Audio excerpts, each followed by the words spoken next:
Welcome to episode number 30 of Talking Sports. I am your host, Andrew, once again without my partner, Miles Shield, but today I will be able to hold down the fort, hopefully, in his absence once again.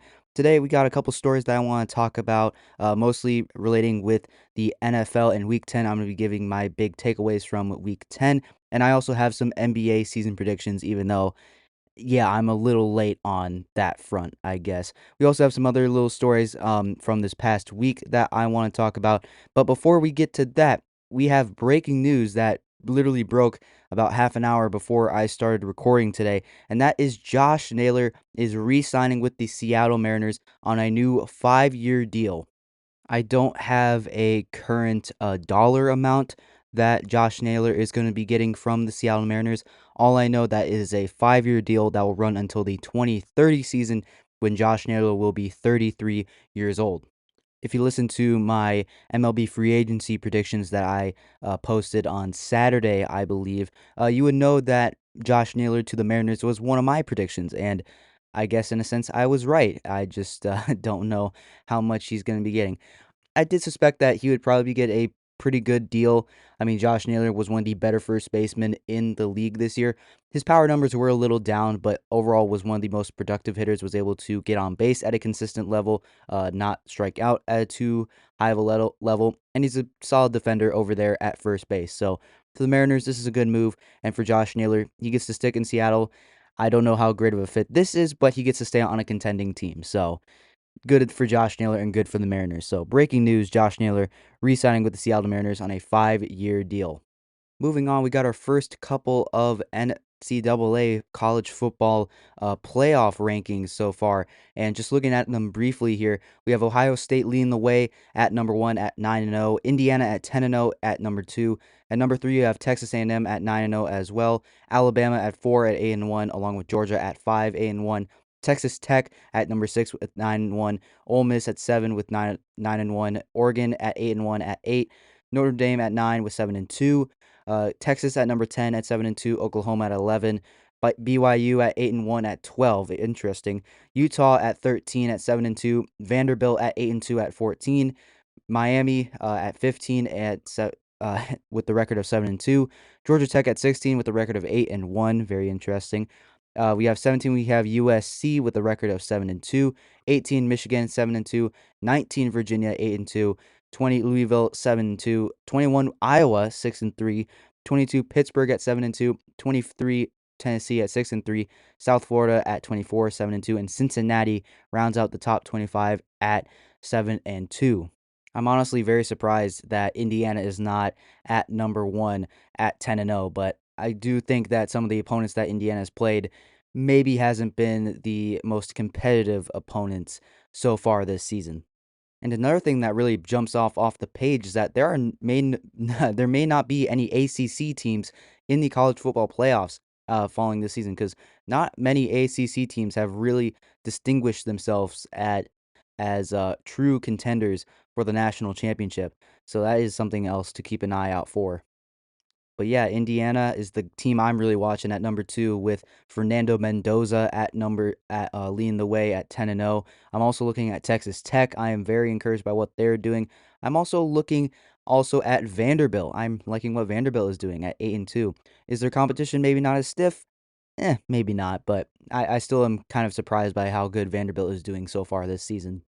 We also have some college basketball rankings. Houston jumped up to number 1 over Purdue. UConn and Duke are up each some spots. Arizona jumped up 8 spots to number 5.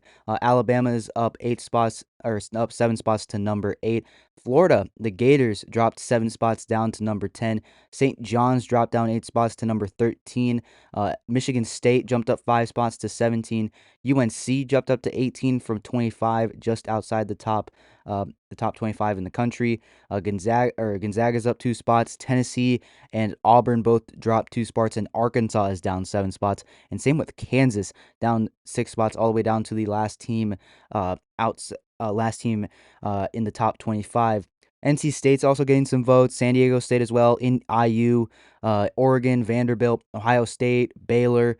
USC has also gotten some votes. Kansas State, Ole Miss, Missouri, Mississippi State, Georgia, Iowa, Utah, Virginia Tech, Texas, Oklahoma State, Georgetown, and Stanford, they all got votes in the AP top 29. Did I just say top 29? I meant top 25, guys. Sorry. In other news, talking about the NFL, the New York Giants have fired head coach Brian Daboll after another blown game. I believe this time it was against, let me see who it was against, sorry. The Chicago Bears, 24-20 in Soldier Field on the road once again. I believe that's 7 losses on the road that they've blown a lead to on the road once again. So yeah, very disappointing for the Giants. It's not been a good season. Entering week 11 of the NFL, I believe they were 2-7. So definitely not a very great record. Brian Daboll not managing injuries very well with Jackson Dart. That was another controversy that kind of came out this week after he had been fired. I believe Jackson Dart was also ruled out today against the Green Bay Packers. So not good things going on in New York. They did lose Cam Scatterboo, Malik Neighbors. I believe Kayvon Thibodeau was out for today's game against the Packers. So not many good things going in New York. So we'll definitely talk about New York's game against the Packers sometime next week in a couple days when I do my big takeaways from Week 11 of the NFL. Another firing, this time in the NBA, was the New Orleans Pelicans firing head coach Willie Green. This was actually yesterday on Saturday, and the team announced that James Borrego will be named the interim coach after Willie Green had a 2-10 start to the season. And the reason for the firing is that the team was losing the same way over and over again. That is a quote, by the way, and not showing improvement, according to Joe Dumars, the vice president of basketball operations. And right now, the Pelicans just are in a weird spot. I mean, they had the second worst record in the Western Conference last season, and they traded it away, their unprotected first round pick, for next season in exchange for a first round pick that they ended up picking, who has not been proving himself so far in this season. And it has not been a pretty season for the Pelicans overall. I mean, making some risky moves in the front office side of things and on the court, those results are not panning out. So Pelicans fans cannot be happy with the things that are going on in New Orleans right now. I will be making or telling you guys my NBA predictions coming up towards the end of this episode, everybody. So stay tuned for that. And I'm going to address the things about how late I'm doing it when I get there. Moving on, MLB awards season has come and gone once again. The all MLB teams were announced, the MVPs, the Cy Youngs, I believe as well, the Rookies of the Year, and as well the Managers of the Year have been announced as well. Had the Hank Aaron Awards, the Roberto Clemente Award winners as well, Gold Glove, Silver Sluggers, all that. A bunch of other awards that I had not heard of before, but I'm going to go over them here today. So first off, starting out with the all MLB teams, starting with the first team, catcher was Cal Raleigh, followed by first baseman Vlad Guerrero Jr. Second base was Ketel Marte of the Diamondbacks. Shortstop was Bobby Witt Jr. of the Royals. Third base was Jose Ramirez of the Guardians. One of the outfielders was Aaron Judge of the Yankees. Another was Juan Soto of the Mets, and the other was Julio Rodriguez of the Mariners. The DH was Shohei Ohtani of the Dodgers, and the four starting pitchers were Paul Skeens of the Pirates, Tarek Skubal of the Tigers, Garrett Crochet of the Red Sox, and Yamamoto of the Dodgers. And as well, Max Fried also made the the all MLB first team as a starting pitcher as well. And the two relievers were Aroldis Chapman and Yoan Duran of the Phillies. The second team was Will Smith, the catcher. First base was Mr. Nicholas Kurtz. I'm saying Nicholas because I do not want to get demonetized for possibly saying his name in a weird way. Second base was Bryce Terang of the Brewers. Let's go. Let's go, Bryce. Shortstop was Bo Bichette of the Blue Jays. Interesting. Third base was Junior Caminero of the Tampa Bay Rays. One of the outfielders was Cody Bellinger of the Yankees, Corbin Carroll of the Diamondbacks, and Pete Crow Armstrong of the Cubs. The designated hitter was Kyle Schwarber of the Phillies. The first starting pitcher was Christopher Sanchez of the Phillies. Another was Freddie Peralta of the Brewers. Let's go. Brian Wu of the Seattle Mariners. Zach Wheeler of the Phillies made it on despite missing the end of the year with an injury, and Hunter Brown of the Astros. And the two relievers of the second team were Edwin Diaz and Andres Munoz. Okay, congratulations to all those making the first and second teams. Congratulations to Terang and Peralta making the all MLB second team. Especially. Moving on to the MVPs. The AL MVP was none other than Aaron Judge, edging out Cal Raleigh for the MVP honors. In my opinion, I think Aaron Judge probably did get it. I was really rooting for Cal Raleigh just based on the incredible season he was having, but the numbers Aaron Aaron Judge put up were just absolutely incredible. He won the batting title with a 331 average with hitting 50 home runs, 53 to be exact. Yeah, that is just an incredible season that Aaron Judge is putting up. I mean, the power and the average, that is something we haven't seen. He honestly might have done a little bit better than when he hit 62 home runs in one season when he broke the AL home run record. Like, my goodness, that is just absolutely insane. On the NL side of things, Shohei Ohtani won another MVP, being voted unanimously for the fourth time. Three of them, this is his actually third consecutive MVP, and he is the first player in the entire history of the MLB to win multiple MVPs in both leagues, winning two in the AL with the Angels and winning two as well in the NL with the Dodgers. He led the league or the MLB or the NL with 55 home runs, 146 runs, and logged a 2.8987 ERA in 47 innings with the Dodgers. Insane what Shohei Ohtani is doing in the NL. The two Cy Young winners went to Tarek Skubal in the AL, winning his second consecutive AL Cy Young, and Paul Skeens wins his first Cy Young award with the Pittsburgh Pirates. And Paul Skeens had a 1.97 ERA, becoming the third pitcher to win Rookie of the Year and Cy Young in their first two seasons. Incredible for Paul Skeens. I want to point something out real quick. I had a conversation with somebody during the week when this got announced that Freddie Peralta should be in the running for the Cy Young. I believe Freddie Peralta was fourth in votes, and I will say Freddie Peralta winning the Cy Young would have been really, really cool. But Paul Skeens, I mean, what he's done these past 2 years is incredible. And some may argue that, oh, he's got a bunch of brands. He's the biggest name out of Freddie Peralta. He'll beat him out because of that. I will say, Paul Skeens had the best ERA with a 1.97 ERA. That is incredible what he's doing. Plus, he has a variety of pitches, more than Freddie Peralta. And you might be thinking, Andrew, you're a Brewers fan. How can you say this stuff? Well, because I've watched Paul Skeens literally almost throw a no-hitter against the Brewers. That's how good he is. I know the Brewers kind of lit him up this year, but I mean, it's the Brewers, man. They had the best record in baseball for a reason. So, in my opinion, Paul Skeens the deserving Cy Young, but rest assured, Freddie Peralta, when the Brewers are going to be playing next season, Freddie Peralta will be coming for that Cy Young, and Freddie Peralta, he's going to be a dark horse Cy Young pick, along with Jacob Mizorowski. Keep those two names in mind in the Cy Young race for next season. Okay, guys, make sure you keep that up. Moving on to the Rookie of the Years. In the AL, it was Mr. Nicholas Kurtz of the Athletics, a unanimous selection for the Rookie of the Year. He had a 290 batting average, 383, I think that's an OBP, and a 619 OBP as well. He had 36 home runs, 86 RBIs, and 90 runs scored. An incredible rookie season for the for the Athletics. In the NL, it was Drake Baldwin, the catcher for the Atlanta Braves, the 10th Braves player to win the Rookie of the Year honors. Drake Baldwin had a 274 average with 19 home runs and led the NL in FWAR with 3.1 as one of the best blocking catchers in the game. Incredible. And that was something that we were concerned about. Drake Baldwin, could he field? I guess he did prove it. He had one of the best blocking rates in the NL. So incredible there. Manager of the Year, two back-to-back Manager of the Year's awards. Stephen Vogt won it once again with the Cleveland Guardians after getting the Guardians somehow back into the playoffs, even though they traded a lot of good guys at the trade deadline. And Pat Murphy of the Milwaukee Brewers won his second consecutive NL Manager of the Year after leading the Brewers to the best record in baseball with 97 and 65. Congratulations to Pat Murphy. I'm very excited to have him continuing to be our manager. The two Hank Aaron Awards went to Shohei Ohtani and Aaron Judge, both in the AL and the NL. The Roberto Clemente Award went to Mookie Betts once again. And Gold Gloves, we have a lot of them here. For the AL Gold Glove, catcher went to Dylan Dingler, first base to Ty France, second base to Marcus Semien, third base Markel Garcia of the Royals, shortstop Bobby Wood Jr. of the Royals, left field Cleveland Stephen Kwan of the Guardians, center field Cedon Rafaela of the Red Sox, right field Wilyer Abreu of the Red Sox, pitcher went to Max Fried, and the utility went to Mauricio Dubon. And the Platinum Glove winners went to Bobby Wood Jr. as well in the AL.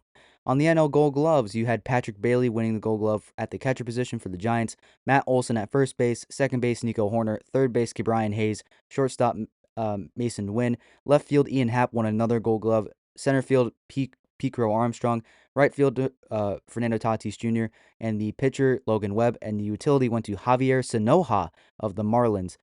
yeah, of the Marlins. And then the Platinum Glove went to Fernando Tatis Jr. And looking at the Silver Sluggers, in the AL, catcher went to Cal Raleigh, of course. First base went to Mr. Nicholas Kurtz. Second base went to Jazz Chisholm Jr. Third base went to Jose Ramirez. Shortstop went to Bobby Witt Jr. Uh, First of the outfielders was Aaron Judge. Another one was Byron Buxton, and the third and final one was Riley Green of the Tigers. The DH went to George Springer, and the utility went to Zach McKinstry of the Tigers. On the NL side of things, the Silver Slugger went to Hunter Goodman of the Rockies for the catcher position. Pete Alonso at first base. Second base, Ketel Marte, even though Bryce Terang should have been the guy to get that as well. Third base, Manny Machado. Shortstop, Geraldo Perdomo. Incredible performance this season for the shortstop from the D-backs. The first of the outfielders was Juan Soto. The second was Corbin Carroll. And the third was Kyle Tucker of the uh, of the Cubs. Interesting. And the DH, of course, went to Shohei Ohtani. And the utility was Alec Burleson. Okay, very interesting that Alec Burleson got it. Outstanding DH of the year. I had no idea this was an award, but it went to Shohei Ohtani, of course. Comeback players of the year the AL went to Jacob deGrom of the Rangers. The NL went to Ronald Acuna Jr. of the Braves. Relievers of the year, the NL went to Edwin Diaz, and the AL went to Aroldis Chapman, winning another reliever of the year. And executive of the year went to Matt Arnold of the Milwaukee Brewers, who actually just got promoted to team president, I'm pretty sure. And in case you missed it, the MVPs of the postseason, ALCS MVP went to Vladimir Guerrero Jr., NLCS MVP went to Shohei Ohtani, and World Series MVP went to Yoshinobu Yamamoto. So there you go. Those are all the awards that were handed out in the MLB awards season. Congratulations to all the awards winners. A special shout out to all the Brewers on the list: Bryce Terang, Pat Murphy, as well. Freddie Peralta getting some Cy Young votes as well. Matt Arnold getting Executive of the Year once again. And congratulations go to everyone else who won an award this season. Now, finally, we get to move on to something else. I get to talk about my 2025-2026 NBA predictions. So how I have it laid out here is I've assembled each division and each conference. I have the division winners and how each of their divisions stack up. I have assigned playoff seeds to the teams that I think will do well. And I have award winners and I have my finals prediction.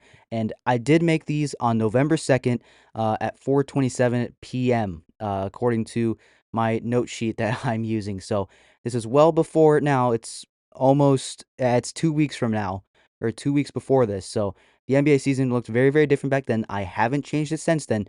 So you guys got to trust me that these are my predictions. And despite everything that is going on in the NBA right now, just trust my predictions and you can laugh at me in the comments about how bad these are and how bad my hindsight was. Whatever. I don't care. Okay. Starting off with the Atlantic Division in the Eastern Conference, I have the New York Knicks once again taking the division. I have the 76ers in second. That's a crazy tongue twister. The Celtics in third, the Raptors in fourth, and the Nets in fifth. In the Central Division, I have the Cavs winning the division once again. Second, I have the Bucks. Third, the Bulls. Fourth, the Pistons, and the fifth, the Pacers. In the Southeast, I have the Magic winning the division, followed by the Hawks, the Hornets, the Wizards, and the Heat. Yes, I have the Heat at the bottom. I know that's kind of crazy, but I don't think that they're going to do very good. Now moving on to the Western Conference. In the Southwest Division, in first I have the Rockets, second the Spurs, third the Grizzlies, fourth the Mavericks, and fifth the New Orleans Pelicans. I might actually get that one right with the Pelicans in fifth. In the Northwest, I have the Thunder in first, second the Timberwolves, third the Nuggets, fourth Trailblazers, and fifth Utah Jazz. Jazz looks pretty good right now. And in the Pacific Division, I have the Lakers in first, Warriors in second, Clippers in third, Kings in fourth, and fifth the Phoenix Suns. Man, I was really hoping I'd be wrong about the Kings pick, but I actually so far this season it does look pretty accurate.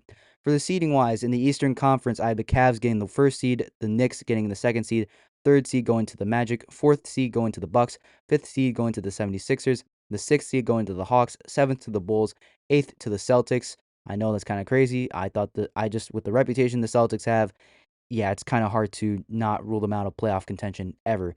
Nine, the Pistons, and 10, the Wizards, or the Hornets, excuse me, not the Hornets getting the 10 seed. Yeah, that Pistons pick not looking too good right now, guys. I'm very sad to say that. But yeah, the Pistons, yeah, number 9. Yeah, what was I thinking then? Oh boy. I guess I was just not ready to assume that the Pistons were actually going to be a competent organization for once. To the Western Conference, the 1 seed I have the Thunder. That one's actually looking pretty good so far. 2, I have the Rockets. 3, the Lakers. 4, I have the Timberwolves. 5, the Nuggets. 6, the Warriors. 7, the Spurs. 8, the Grizzlies. Oh boy, that's not looking so good. 9, the Clippers, and 10, the Kings. So there you go. Those are my predictions. I think ah, looking back at it right now, some of these predictions aren't looking too bad. Like the Grizzlies one is looking a little niche. The Clippers and Kings, not looking so good. The Pistons, oh boy, definitely not. We're doing it. Bulls not looking so great either. The Hornets, it's not looking too good either. And the Celtics, yeah, definitely not looking too good either. And the Raptors, ugh, yeah, that prediction was not very good. To the awards, the MVP I have once again going to Shea Gilgeous-Alexander of the Oklahoma City Thunder. Rookie of the Year, I have Cooper Flagg. Please, Cooper, turn it around, buddy. Please. Defensive Player of the Year, I have Victor Wembanyama of the Spurs. Most Improved Player, I have Reed Shepherd of the Rockets. Yeah, that one's not looking too good right now. Sixth Man of the Year, I have Bobby Portis of the Bucks. That one's not looking too good either. Comeback Player of the Year, I have Paul George. That one's not looking too good either. Coach of the Year, I have Mike Brown of the Knicks. That one's not looking too bad either. So there you go. Those are my awards. I don't think I missed anyone. Any awards? Coach of the Year, Comeback Player, Six Man, Most Improved Defensive, Rookie of the Year. Yeah, I think I got them all. All right. And now to my finals prediction. I have a pretty wild one, if you can consider it. I have the Orlando Magic versus the Oklahoma City Thunder once again, and I have the Magic winning it 4-3 in 7 games. I really like that Magic team. I really, really do. I like Paolo Banchero. I like Franz Wagner. I like Jalen Suggs, even though him putting that headband around his neck does not make him look cool at all. Jalen, it doesn't make you look cool, man. So yeah, I like the Magic overall. I think they have a really good, well-rounded team, especially with Desmond Bane coming in. Yeah, I think that Magic team is going to be very, very good. The only other team that I would really consider from the Eastern Conference would be the 76ers or the Knicks. The Knicks, I feel like, have a prime spot in their the window is open for the Knicks right now. Same with the 76ers. Potentially the 76ers, they've started off really, really good. I'm liking that prediction a little bit. The Lakers made me consider it a little bit, but I just don't think they have the depth to quite contend with them. Same with the Warriors. Timberwolves, I'm not really liking their team so far this year. Same with the Nuggets, even though Nikola Jokic is absolutely going off. And thinking back on it, I probably should have picked Jokic once again, but I'm going to stick with my SGA pick for MVP. So there you go. Those are my NBA predictions for the 2025-26 season. Let me know down in the comments what yours are and how bad mine may be. Now, moving on to the final segment of today's show, my NFL Week 10 takeaways. And the biggest takeaway from this week is that I have no idea who is good, and like this season is just overall the crazy. I feel like we're living in an alternate reality, and none of this is real. Am I in the Matrix right now? I don't know. Okay, my big takeaway from like specific teams, the four kind of weirdest teams so far. You have the Falcons, you have the Broncos, you have the Panthers, and you have the Packers. I think that's four. Yeah, four teams that I think are just make absolutely no sense. Actually, the Eagles make that five. The Eagles, the Packers, the Saints, not the Saints, the Panthers, the Colts, and the Broncos. Those teams do not make sense to me. Same with the Bills. The Bills do not make sense to me there. So that's six. Six teams in the NFL do not make sense to me. That I just this season is so weird, man. I can't understand it at all. Okay, gonna focus up here real quick. Starting off with Thursday Night Football, I mean, the Broncos and Raiders had an ugly game. It was 10-7. I'm pretty sure Geno Smith threw like 3 interceptions and turned the ball over a bunch. No, actually, he had 1 interception. Bo Nix had 2 interceptions, by the way. Yeah, that's not good. No, something that really kind of emerged from this game, J.K. Dobbins ended up having an injury. He's going to be done for the season, I believe, with another foot injury. He was actually having a pretty good game, 18 carries, 77 yards, so that kind of sucks. Ashton Genty scored another touchdown. That's nice. That's nice. That was the only touchdown that the Raiders scored. The only points they put up on the board in that game. The Falcons and Colts. I believe this game was in. I want to say this was actually in Germany. I actually think it was. Hold on. Yes, I think it was. It was overseas to just be general about it, I guess. Daniel Jones kind of had a bounce back game, 55 yards, excuse me, a touchdown, interception. Jonathan Taylor had 3 touchdowns once again, broke away for a game-winning touchdown on in overtime. This game went to overtime, which is insane.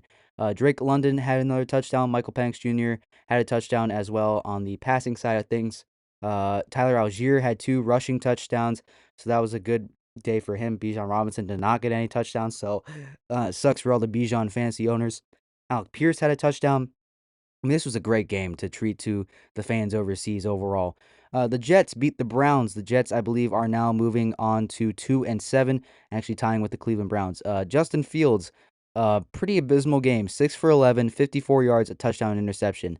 I mean, what was that, dude? Come on, that sucked. Dylan Gabriel threw 2 touchdowns. Quinshawn Judkins had another good game. Judy and David Njoku caught touchdown passes on the Brown side of the things. And besides that, Breece Hall had a receiving touchdown. And overall, that was pretty much it for the New York Jets and Cleveland Browns game. Yeah, Justin Fields not doing a lot over there for the New York Jets. And it doesn't help that Garrett Wilson is on IR too. Saints and Panthers, another kind of ugly game. The Saints actually beat the Panthers. Somehow they were, and the Packers couldn't. Tyler Shuck, in his, I believe it was his first career start, had 19 for 27, 282 yards, and 2 touchdowns. A pretty solid debut. Alvin Kamara had a really good game. Rico Dowdle had another good game. Chris Olave, 5 receptions, 104 yards, and a touchdown. Very solid from them. Yeah, it looks like the Saints defense, what left they have of it, was able to lock down the Panthers pretty much for that entire game. The Patriots went into Tampa and beat the Buccaneers 28-23. Drake May had another good game, 16 for 31, 270 yards, 2 touchdowns, and an interception. Baker Mayfield played great once again, 28 for 43, 273 yards, 3 touchdowns. There's nobody left for that Buccaneers team on offense, but wasn't enough. Trayvon Henderson finally had a breakout game, 14 carries, 147 yards, and 2 touchdowns. Matt Collins was the leading receiver for the uh, New England Patriots. Emeka Egbuka was the leading receiver for the Buccaneers, 6 receptions, 115 yards, and a touchdown. Very competitive game, but the Patriots walk out of Tampa with the victory. The Ravens beat the Vikings in Minnesota. I believe J.J. McCarthy did not have a good game. He had 2 interceptions. 248 yards is not bad, though. I will say that. He had more than Lamar Jackson on that front, but no rushing whatsoever for the Minnesota Vikings, while Henry kind of carried the way. And Jalen Naylor caught a touchdown, 5 receptions, 124 yards. A pretty standout performance there from Jalen Naylor. The Bills ended up losing to the Dolphins in Miami, 30-13. Josh Allen, 28 for 40, 306 yards, 2 touchdowns, and an interception. Tua, 15 for 21, 173 yards, 2 touchdowns, and 2 interceptions. Devon Achane went off, 22 carries, 174 yards, and 2 touchdowns. Jalen Waddle had a touchdown. Yeah, just nobody open for Josh Allen. No receivers whatsoever. I believe Josh Allen actually, let me see, did not have any rushing touchdowns. He threw to Keon Coleman and Jackson Hawes, but Khalil Shakir didn't show up. Neither did Dawson Knox and Dalton Kincaid. James Cook was nowhere to be seen once again, so he was almost not the leading rusher. Josh Allen had 4 carries for 31 yards. Yeah, not good overall if you're the Buffalo Bills at all.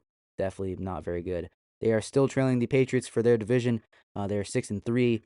Yeah, this is what I mean when the season's been weird. You have the Bills, who we thought would be one of the best teams in the league this year, losing to the Dolphins, who we all knew was going to be one of the worst teams in the league this year.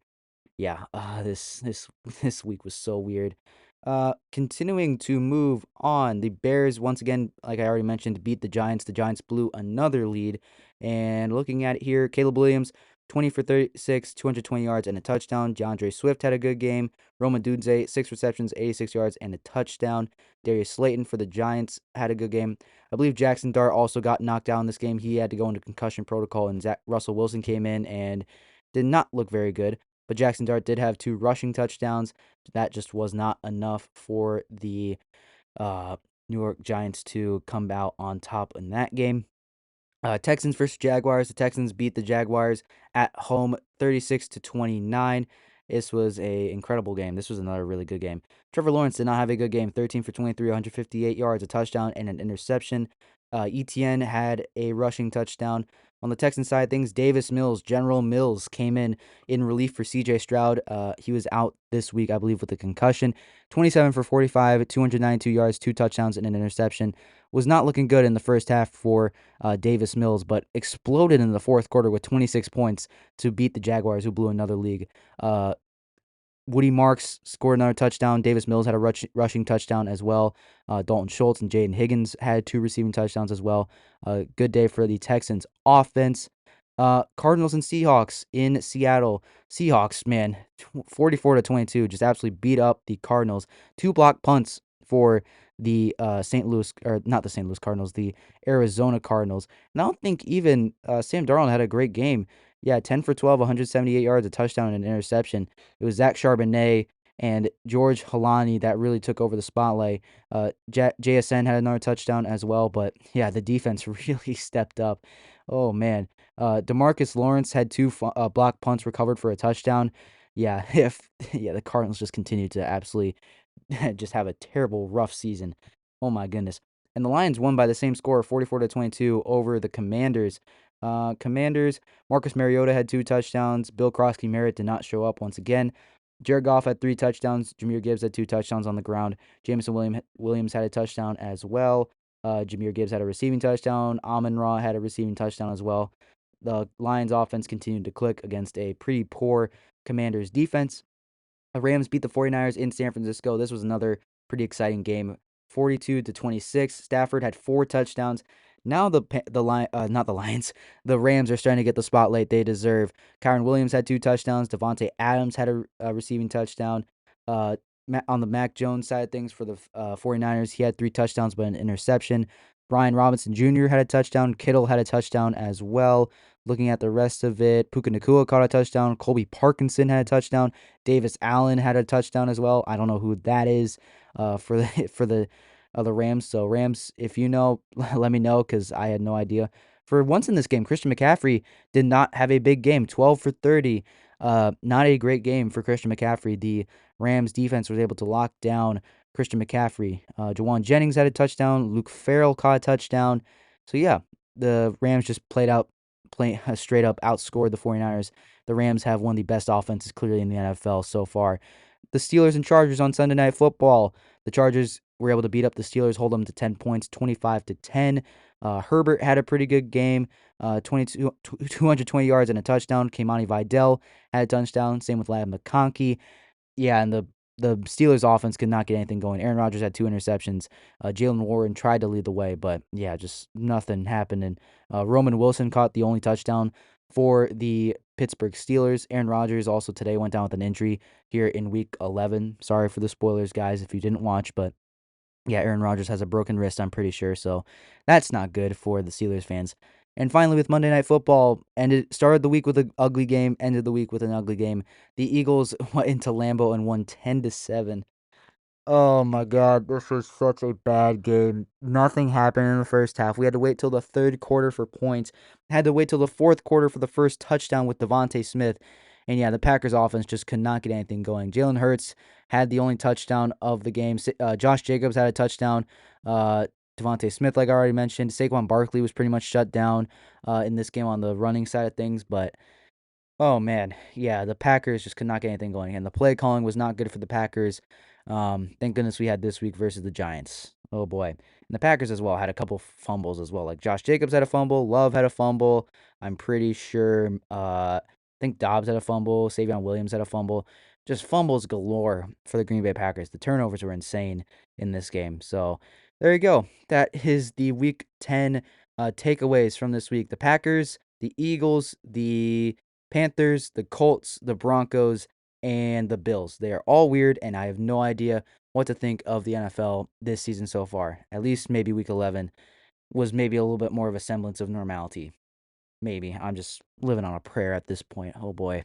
But I think that will do it for this episode of Talking Sports. I think I covered all the things I wanted to. So yeah, thank you all for tuning in for this episode. If you missed it, earlier this weekend, I posted a MLB free agency predictions episode. If you haven't already checked that out, go check it out. I spent a lot of time working on that one, coming up with where every single player that is a free agent in the MLB right now would be ending up for the 2026 MLB season. So please go check it out. I would really appreciate it.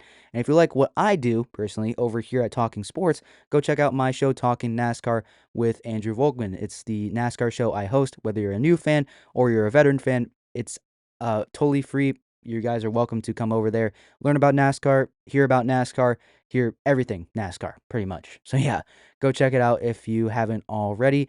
But that'll do it for me, everybody. And thank you for listening. I'm Andrew Volkman, and I will see you in the next thing that I do. Bye.